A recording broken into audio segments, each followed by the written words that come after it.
Fala, meus queridos do primeiro ano, tudo bem com vocês?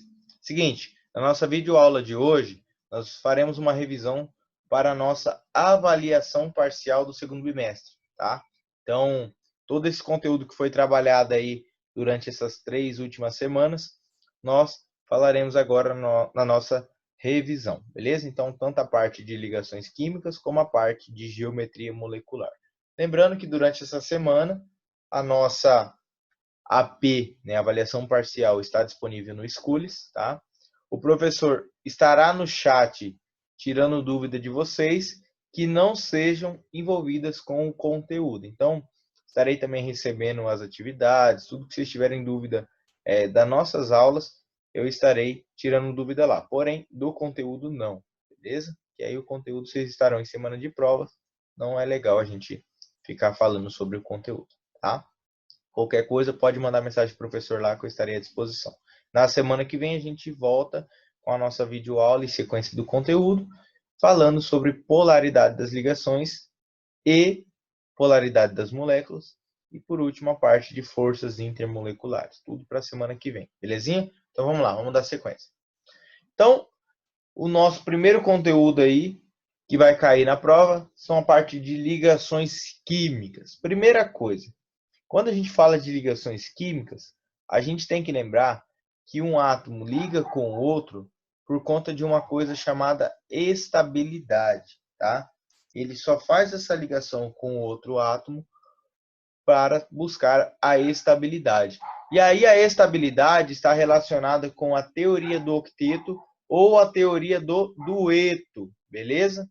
Então tem que tomar bastante cuidado. Alguns átomos seguem a teoria do octeto, ou seja, para estar estável tem que ter 8 elétrons na camada de valência.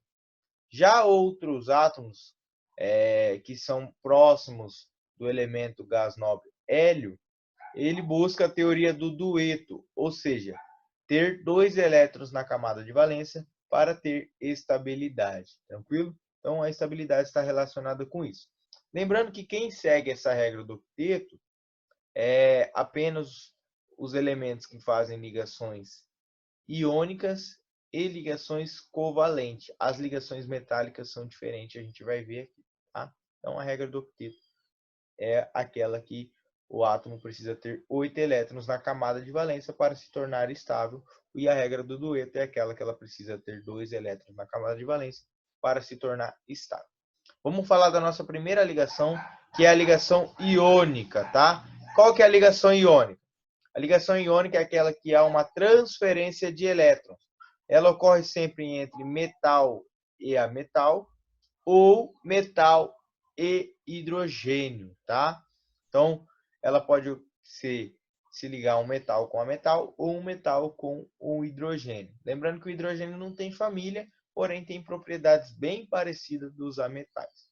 Então, para que ocorra uma ligação iônica, a gente tem que ter um metal perdendo elétrons e um ametal ganhando elétrons. Ou um metal perdendo elétrons e um hidrogênio ganhando elétrons, tá?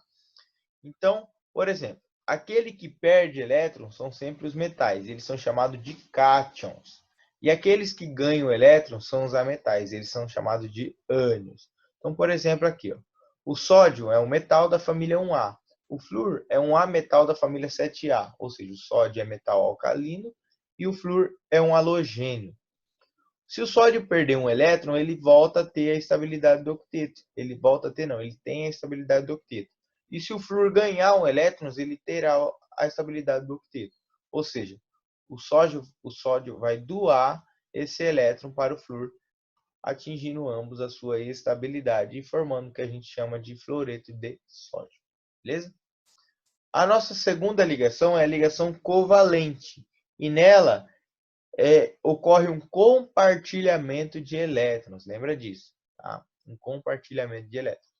E aí, a gente vai ter um ametal se ligando a um ametal ou um ametal se ligando ao hidrogênio, tá? E aí a gente tem que tomar cuidado, porque quando a gente fala em compartilhamento de elétrons, não terá mais um perdendo e outro ganhando, e sim compartilhando ao mesmo tempo, tá? Como esse exemplo aqui do gás oxigênio. tanto um átomo de oxigênio como o outro tem 6 elétrons em sua camada de valência. Eles são da família 6A. Desculpa, deixa eu voltar. Eles são da família 6A. Então, eles precisam de 2 elétrons cada um para ter estabilidade do octeto, atingir a regra do octeto. Então, o que ocorre aqui?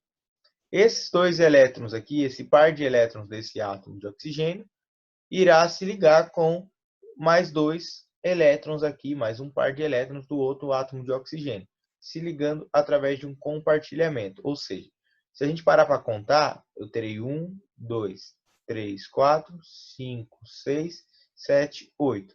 Esse átomo aqui está com 8 elétrons, assim como o outro também. Então, aqui a gente tem um compartilhamento de elétrons, tá? Essa é uma ligação que a gente tem que seguir a estrutura de Lewis. É exatamente essa daqui, tá? Saber ligar-se um elétron com o outro aqui. E aí a gente pode ter ligações simples, ligações duplas ou ligações triplas. Beleza? Tranquilo? Para fechar as nossas ligações, a gente tem a ligação metálica. Essa é um pouco diferente porque ela não segue a regra do octeto. A gente sim vai fazer o que a gente chama de nuvem eletrônica ou mar de elétrons, tá? Então, os metais, eles têm tendência em soltar elétrons, ou seja, em deixar elétrons livres. Por quê?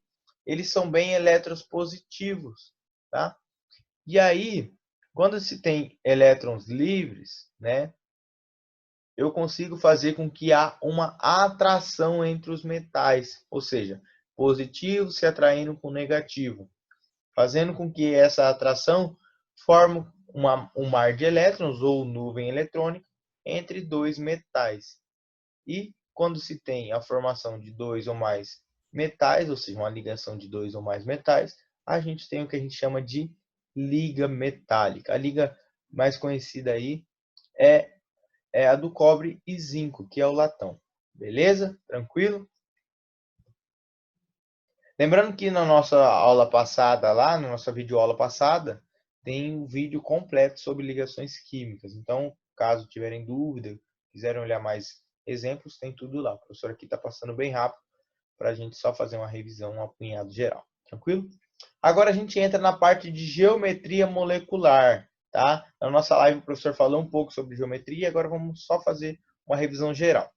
Então, nessa parte de geometria aqui, eu até coloquei as polaridades, mas não vem ao caso agora a gente saber isso daqui, que terá uma videoaula somente sobre polaridade das ligações e polaridade das moléculas. E aí a gente vai aprender o que é polaridade certinho, tá? Então vamos lá. Quando a gente fala de geometria, a gente está falando somente sobre ligações covalentes, lembram disso?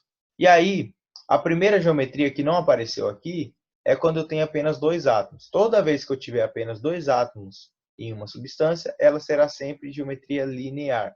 Exemplo, professor, o HCl. Outro exemplo, o O2, que é exatamente esse que eu trouxe aqui para vocês. Então, a geometria será sempre linear. Tranquilo? Agora, quando eu tiver três átomos, certo? Ou seja, AX2, o A é um átomo genérico, o X é outro átomo genérico. E se eu não tiver pares de elétrons livres ao redor do átomo central, que nesse caso é o a minha geometria será linear, exatamente como mostra essa representação geométrica aqui. O A é o átomo que está em preto aqui e o X, os dois X aqui estão em vermelhos, tá? Eu não tenho pares de elétrons livres aqui em cima desse átomo preto. Então, quer dizer que a minha geometria é linear. Exemplos, o dióxido de carbono, tá? E o hidreto de berílio. O outro é quando eu tenho três átomos também, né? Só que agora eu vou ter pares de elétrons livres no átomo central. Exatamente o que mostra aqui. Né? Ficou um pouco apagado, mas é como se eu tivesse par de elétrons livres aqui em cima desse átomo vermelho, como é o exemplo da água. Tá? Então, quando eu tiver pares de elétrons livres, a minha geometria será angular. Tranquilo? Agora a gente parte para dois que serão dois tipos de geometrias diferentes em que estão envolvidos quatro átomos, ou seja, um átomo central e três átomos nas extremidades. O primeiro é quando eu não tenho par de elétrons livres no átomo central. A minha geometria será trigonal plana, tá? como é o caso do BF3, o SO3 ou BCl3, tranquilo? Eu não tenho pares de elétrons livres aqui no roxinho, então a minha geometria é trigonal plana. Quando eu tenho pares de elétrons livres, a minha geometria será piramidal variável, ou seja, o caso mais usado aí é a amônia, tá? O NH3. Eu tenho pares de elétrons livres aqui, causando uma repulsão entre esses elétrons, fazendo com que há a formação de um ângulo aqui, tranquilo? O outro exemplo é o AX4, né? Em que a gente chama ele de tetraédrico. Eu não tenho pares de elétrons livres no átomo central. O exemplo mais clássico é a molécula do metano, né? Uma molécula orgânica aí, que é o CH4. O AX5 é a bipirâmide trigonal, tá?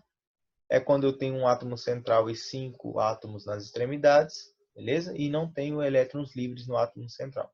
E o AX6 é a octaédrica, quando eu tenho um átomo central, sem pares de elétrons livres, e 6 átomos nas extremidades.